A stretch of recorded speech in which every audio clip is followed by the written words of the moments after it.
नमस्कार दोस्तों, स्वागत है आपका क्रिकेट के दीवाने चैनल के एक और नए एपिसोड में। दोस्तों, आखिर इस जीत की इतनी चर्चा क्यों? भारत को पर्थ टेस्ट जीते 36 घंटे से ज़्यादा हो चुके हैं, मगर इंडियन फैंस की एक्साइटमेंट कम होने का नाम नहीं ले रही है। ज़्यादातर क्रिकेट एक्सपर्ट्स इसे भारतीय क्रिकेट इतिहास की सबसे शानदार जीत बता रहे हैं। पर सवाल ये है कि पिछले टूर में जब भारत ने 3 से 30 रनों का चेज करते हुए गावा टेस्ट जीता था, तो इस बार की जीत उससे खास कैसे हो गई? 2018 और 2021 के दौरे पर भी तो भारत ने ऑस्ट्रेलिया को 2-2 बार हराया था। तो इस बार की जीत में ऐसा क्या खास है कि इसकी चर्चा और उत्तेजना कम होने का नाम नहीं ले रही है? दोस्तों, मुझसे पूछा जाए तो इसकी एक से ज़्यादा वजह मुझे दिखाई देती है। 2018 और 19 के दौरे पर ऑस्ट्रेलिया की टीम में स्टीव स्मिथ और वार्नर जैसे धुरंधर सैंड पेपर स्कैंडल के बैन के चलते नहीं खेल रहे थे। 2021 के दौरे में जब भारत की सी टीम ने ऑस्ट्रेलिया को हराया तो एक तरह से उनके लिए झटका था।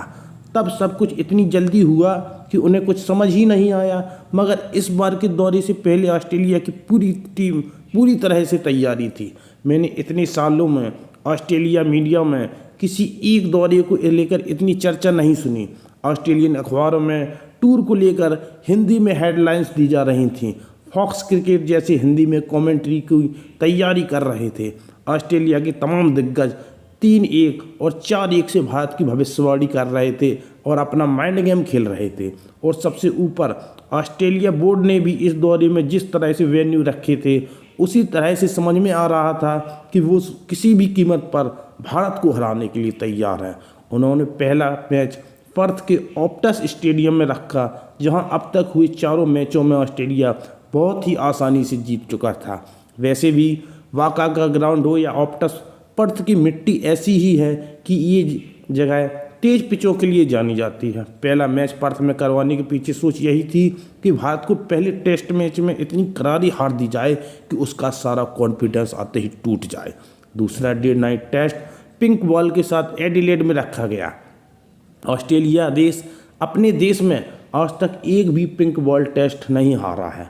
पिंक बॉल के सामने बल्लेबाजी करना वैसे भी बहुत मुश्किल होता है। तीसरा टेस्ट ब्रिस्बेन में रखा गया है, जिसकी पिच हाल फिलहाल पर्थ से भी तेज साबित होती हुई नजर आती है। और आखिर के दोनों टेस्ट मेलबर्न और सिडनी में रखे गए, जहां पिच थोड़ी बैटिंग के माकूल होती है। लेकिन उन्होंने टूर ऐसे ही बनाया कि पहले 3 मैच में भारत को तबाह कर दिया जाए। ऊपर से पहले मैच में रोहित और शुभमन गिल गायब थे, शमी भी टीम में नहीं थे। ऑस्ट्रेलियंस को लग रहा था कि अब बस मैच जीतना केवल औपचारिकता है। भारतीय टीम जब पहले खेलते हुए 150 रनों पर ऑल आउट हो गई तो उन्हें लगा सब कुछ प्लान के मुताबिक चल रहा है। मगर इसके बाद अगले 2.5 दिन में जो बाजी पलटी, उसकी किसी ऑस्ट्रेलियन ने कल्पना भी नहीं की थी। पिछले कुछ सालों में भारत ने ऑस्ट्रेलिया को कई बार हराया था, मगर इस मैच में भारत की दूसरी पारी शुरू होने के साथ साथ जिस तरह भारत की लीड बढ़ती चली गई, ऑस्ट्रेलियन एक एक विकेट को तरसते रहे। लीड 2 से 3 से 4 से पार होती रही। तमाम पैंतरे आजमाने के बाद भी वो कुछ नहीं कर पाए। पर्थ के 35 डिग्री की गर्मी में उनका शरीर भी टूट रहा था और उनकी अकड़ भी। मैंने इतने सालों में ऑस्ट्रेलियन टीम को इतना असहाय, इतना मजबूर, इतना बेचारा कभी नहीं देखा। एक वक्त बाद वो भारतीय टीम के रहमो करम पर आ गए थे। उन्होंने हिम्मत छोड़ दी थी। आखिर में नीतीश कुमार रेड्डी और कोहली उनको मैदान के एक एक कोने में मार रहे थे, मगर वो कुछ नहीं कर पाए। पर्थ के जिस मैदान पर वो भारत को मसल देना चाहते थे, उसी मैदान में पूरी ऑस्ट्रेलियन टीम को उल्टा लटकाकर उनकी बेत से पिटाई की जा रही थी।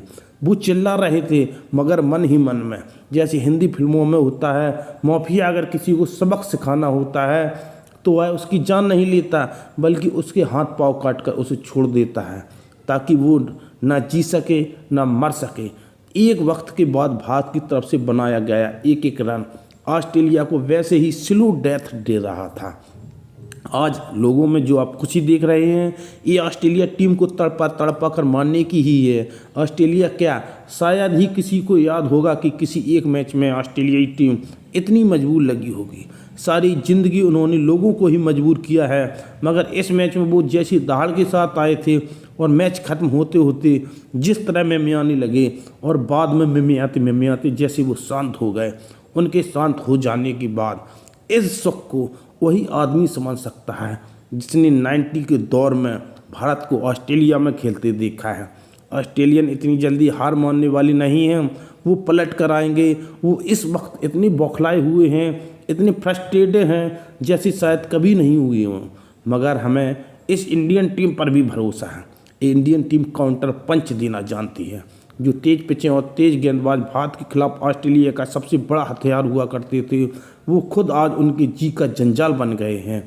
भारत को डराने के लिए बाकी मैचों में पिच पर और घास छोड़ी तो स्टार्क और हेजलवुड से ज़्यादा बुमराह उसका फ़ायदा उठाएंगे।